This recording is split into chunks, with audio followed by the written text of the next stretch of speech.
So I had this dream about Yellow Jackets. First of all, let me say, I've never liked Yellow Jackets. Never. I never liked them. I always thought they were like annoying creatures that like come around just when you want to eat and like that kind of thing. I never liked them. I don't think I've ever been bit by one, but I just never liked them. Just didn't like them. But there's been a thing with me and bees lately. Like they're everywhere. Everywhere I go, I see a bee or multiple bees. Like not just I see them, but they come near me. They try to get in the car. Like I don't remember that ever happening. Like it has not been a theme throughout my entire life or something. So, last night when I have dreams about Yellow Jackets in this house and they're like coming through the keyholes, they're like, they get through everything. They're like coming through everything. And I'm thinking to myself, fucking great. You know, fucking Yellow Jackets. What the fuck is that? And this is like an example of how just a little bit of, God bless you, how just a little bit of a perception change can change everything. It changes the tone of everything. And I've had like the last couple days have been difficult. And just difficult in the little ways that are like cumulative and make the whole day like more difficult. I don't know how else to say that. It just is like the little things. There's this song in that, there's a movie called, it's about some secret society about like this guy wakes up and realizes he's the son of this great assassin or some shit like that. And I really like that movie too. What is that movie called? Anyway, there's a song in that movie called The Little Things. I used to really like that song.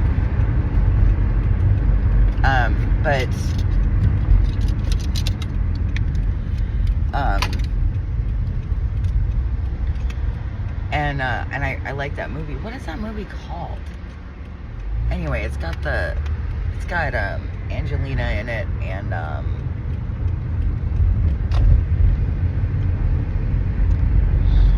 don't know, his name escapes me right now. It's something Mick, something, it's MC something, I don't remember right now, it doesn't matter. Anyway, he's got these really beautiful blue eyes. He's in that movie, Shatter. What is that? Yeah, Shatter with the like, plethora of personalities. And, so, I'm, you know, like, having a hard time with all these little things, and then, like, last night I had to move the car because there were fucking ants everywhere. And I can't sleep. They get into the car. They steal my peace is what I'm trying to say. That's the point. They steal my peace and then I can't sleep and then it's just like, fuck it, I can't do this.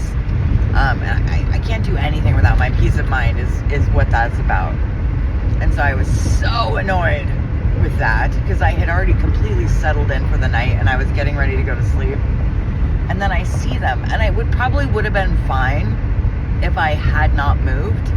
But the thing is that even the thought that might take my peace, that they might be in the car later, I cannot. Like, I can't. I won't even deal with it. Like, I can't. I won't. It just fucking, like, hell to the motherfucking no. Anything that might even be able to steal my peace, oh no. Oh no, you've got to go. Or I'm going. One of the two. Either you're leaving or I'm leaving kind of thing. Fuck it. I'm not even trying to deal with that.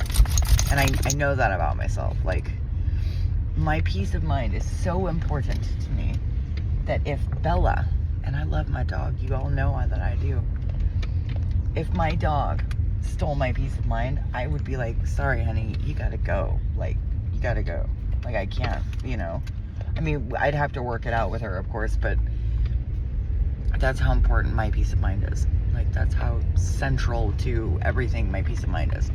I'm not even fucking around with that. It's not even a joke. So, like,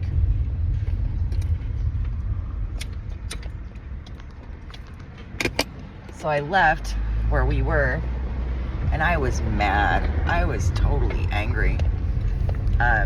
Totally annoyed, and more angry than anything else. Because I've got to, like, pick all of, pack the car up and move.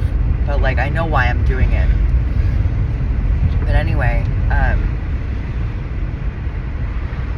so I have this dream about Yellow Jackets, and they're in this house that was similar to kind of a house that I lived in when I was a kid. And these they're getting in everything, and they're in everything, and they're throughout the whole house. And at first I was able to, like, kind of block them off from certain rooms, but then they were just, at one point, they just got everywhere. They were everywhere. And even in the dream, I'm like, what the fuck? Like, how are we supposed to fight this? Like, I don't know what to do. And there's this group of people there with me, and they're all, like, bothered by this. Well, not bothered, but, like, it was an intense, like, movement of these Yellow Jackets. And we're just trying to, like, keep people, like, away from them, basically. Although in the dream, I don't really know why we were keeping them away from people, because they weren't biting anyone. They weren't doing anything to, like, mess with anybody. But I remember at one point, I was in this one room, and they had just gotten in the room. They were, just flooding in everywhere. Once one got in, they all got in. And they were just everywhere. And I was so overwhelmed by this. I remember I saw one of them. Like, I looked at it, and it looked at me, and I could tell it was looking at me, kind of thing. That's a good dog. I could tell it was, like, looking at me, like, it had this, like, black visor over its eyes, but I could see that it was looking right at me. Like, it was like, it was like, when someone looks you in the eye, and it's, like, an intense kind of thing. That's what this was, only with a Yellow Jacket. And it just happened with that one, too. It was just like, looking right at me. And I remember thinking, like, oh, fuck. And, I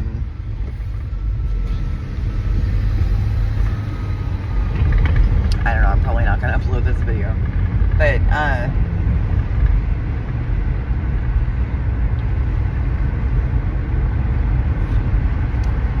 I remember at one point, like, because I'm the leader of all these people in this dream. I'm like the leader of all these people. And I'm having this conversation with them, and I'm telling them to breathe. That's so funny. I'm telling them to breathe, like, breathe. Everything's going to be fine. It's going to work out. It's just weird right now. And, to hang in there, just breathe. And I'm literally having them do a breathing exercise in the dream. I'm like, breathe in, breathe out. And then, like, people kept getting off. Like, other people were there. They were, like, helping me lead. They were, like, I don't know how to say that. They were just, like, not the leader like I am, but, like, they're there to help me.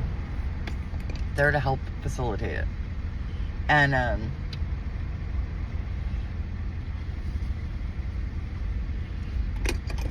we kept getting off beat with each other. And I was like, what the fuck? So I kept trying to get back on beat with them rather than make them match my beat. I was like, all right, well, let's just all be on the same beat. It doesn't really matter what the fuck beat it is. As long as we're all breathing, what does it matter? So I keep changing my rhythm. And, anyway, that was pretty much the dream. That was pretty much it. It really wasn't a complicated dream. It was gnarly. These Yellow Jackets kept coming through the keyholes of these doors. And so, like, unless you shoved something in the keyhole and, like, blocked the keyhole, you couldn't keep them out. But, like, these keyholes were so small, you had to, like, crumple up something really small and, like, get it in there perfectly to, like, close the hole completely. Anyway, you couldn't keep them out. That's the point. You couldn't keep these Yellow Jackets out. So I wake up, and I was feeling kind of funky from the night before, because I was fucking pissed last night. I was mad that I had to move everything. Move us, move the car, everything. And so,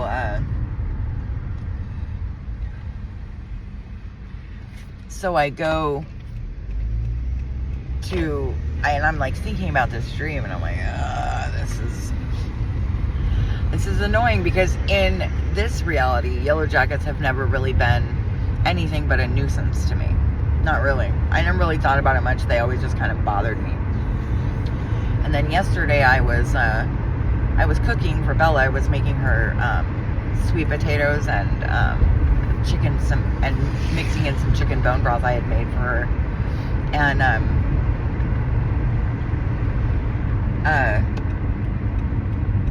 one landed on my right leg. They never land on me. They always buzz around me. They're all, and like bees, they're always around me, but they never land on me. This one landed on me, and it was just there for a second. I looked down and, shooed it off of me, knocked it off my leg. But then I had this dream last night, and anyway, I looked it up. Yellow Jackets are really actually amazing creatures, and I know that. I know that they are, and at the same time, I always thought they were just kind of like a nuisance to me, because they always show up when I'm cooking for Bella, because I'm usually cooking chicken for her, and so I just get annoyed with them, and like I usually use my little plastic cutting board to whack them. They're tough motherfuckers though. You hit them hard and they bounce right back. Not like a bee. Like you knock a bee down, and they're there for a second. They're like, whoa, seeing stars or something. But the Yellow Jackets, man, they come right back. They're just fucking right there. And so when I looked it up, like symbolism of Yellow Jackets, I was like, oh, totally changed my, my perspective on that. I don't think I'll ever be annoyed by them so much. At least not as much. From now on.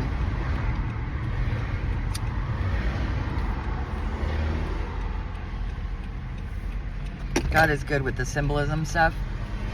When I just take the time to follow it a little bit, it's not like I have to go down some giant rabbit hole to figure out what he's saying to me, but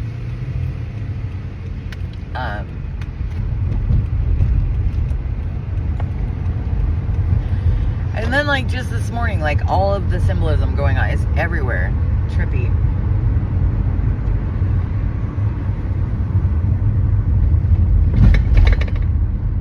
But the symbolism of Yellow Jackets is amazing. So like they're pure energy, and they're resilient. Like I said, you knock them down, they come right back at you. They're like, yeah, that didn't faze me, coming at you again. And how they work well together in communities, and like they're team players, and like bees, like ants, they have a social life. They're social animals. They're social creatures. And not just that, but like cooperative, making the goal work for not just them, but everybody.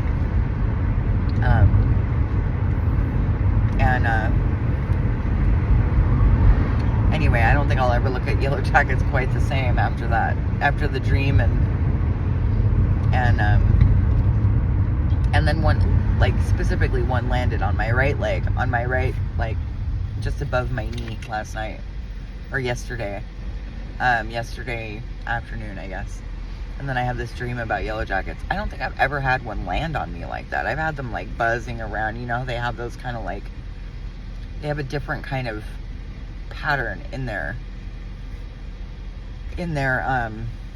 buzzing, in their like, they're bobbing and weaving. It's not like a bee that's like, real smooth movements, or flies that are just kind of more zigzaggy.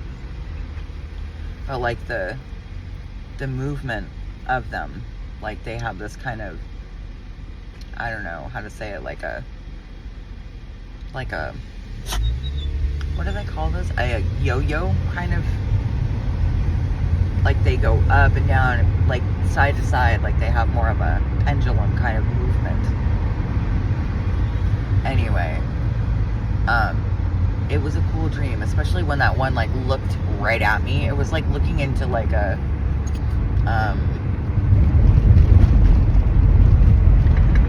What do they call the bad guys in Battleship Galactica? What do they call them? Anyway, it was like one of those, like with the visor, like they're like that. That's how I felt when this thing looked at me. I was like, whoa, what the fuck? So anyway, I don't know if I can get through to the beach here. I should have gone. I think I should have gone straight. Actually, I honestly don't know right now. Moo! God.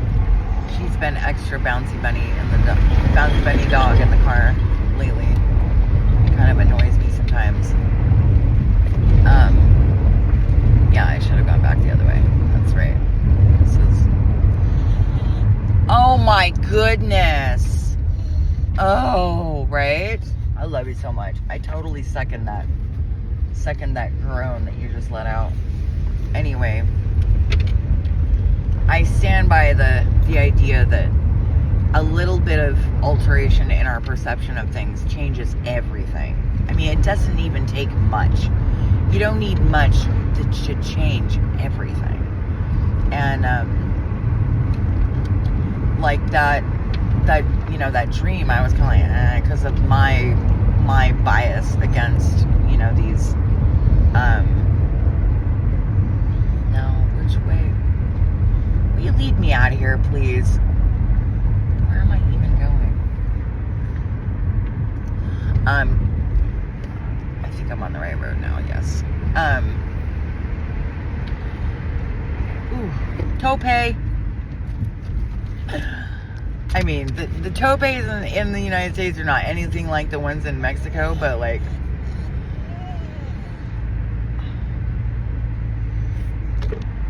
miss it. Oh my god, you're so fucking cute. Okay, I think if I just follow this road, it leads me out. Follow the yellow brick road. And so many of the things that we think we know, we don't actually know. Like, I didn't know about yellow jackets, you know, like I didn't know about the symbolism of them. But like I was, you know, because of that, I was kind of looking at this dream like, ooh, what the fuck? Bella! What, did someone give you some crack this morning or what? Some doggy crack? God, you're so cute. Oh my god, she's so pretty. You have completely annihilated your bed here. Moo! Ugh. I just fixed it too. But like usually when I have dreams about pests and things like that, or things I view as pests, it kind of like sets kind of a mood for the next day. But like if I had not looked that up, I would probably still feel kind of crunchy. But since I looked that up and I'm like, wow, I know exactly what that dream was saying to me. I know exactly what that dream was about. And even all the rest of it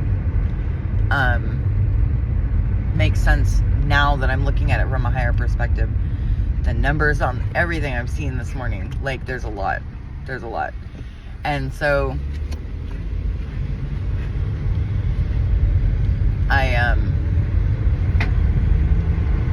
the songs that I've been hearing, the song that was in my head when I woke up this morning, like all of it all just like comes together in this neat little package with a bow on top. It's so perfect.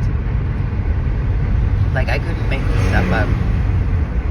It's just like me reading my environment. I don't know why people divine with cards when divining your immediate environment, because that's what that's the gift. That's what divination, like that's what it's supposed to be. Not a bunch of cards. It doesn't hurt to know the symbols in the cards because symbolism actually helps you understand your immediate environment, like helps you. It's not even divining because you're not like trying to tell anything. You're just trying to see what it's telling you. But being a diviner of your immediate environment is highly, highly effective to let you know like where you are on the path and what's next and all this stuff, and how to hang with it, how to deal with it, and what to do next potentially. I mean, you know, it's like that. It's that effective at giving you information about your specific situation. And so I really don't really understand the Bella. Really, I really don't quite understand like the whole cards thing where people are like looking for the cards every day. Like, that's overkill. Cards are helpful. I don't really like using them for any other reason than to help me figure something out right now. But as far as divination for like anything that the Lord wants to tell me, He'll tell me. I don't look to cards to answer my questions.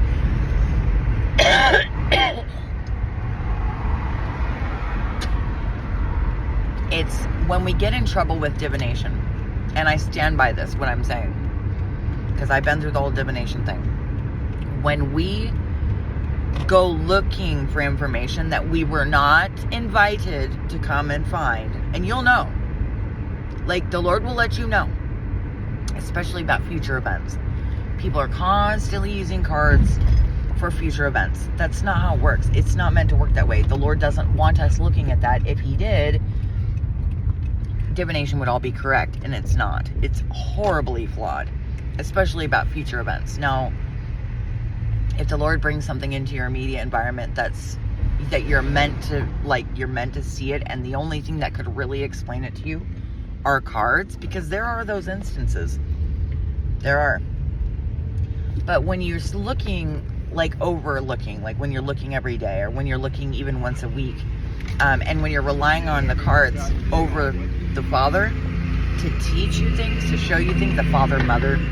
When I say Father, just assume that I'm talking about the feminine as well, because I am. I just don't want to do Father, Mother every single time because it's 4 syllables instead of 2. I just don't want to, you know, it's my shorthand of saying Mother, Father, the all, Mother, Father. But when we're looking in areas that the Lord has not invited us to and doesn't want us looking at, especially the future. The Father doesn't want us looking at the future. He doesn't want us there. Why doesn't He want us there? Not because He wants to hold back any information from us. That's not what it is.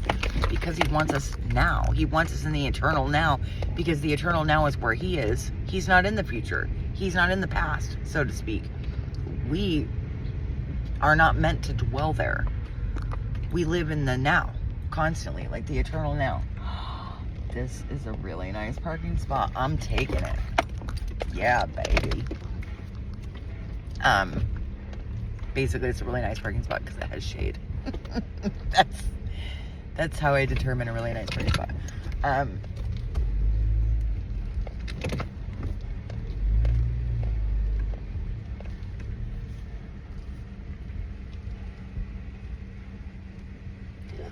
Oh, burpee dog.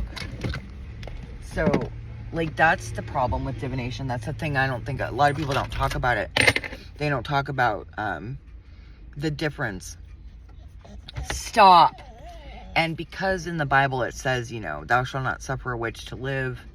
It says all these things about magic and divination. And while for the most part I agree with that, I also feel like that was put in there. Hear me out. Oh. To keep us. Oh. Confirmation. To keep us from realizing the potential of it. And also, like, it says something else about, like, readers, like, people who discern omens and things like that. But, like, that's what we're meant to do. Not for everybody. Like, I don't go out and you know, like, it's meant for you. Like, your own immediate environment is meant to be discerned, be divined, so to speak, by you. And it's ever changing, and it's always present. Like, you couldn't escape it if you wanted to. And for the people who don't see it like that, they're just not seeing it. They're just not seeing it.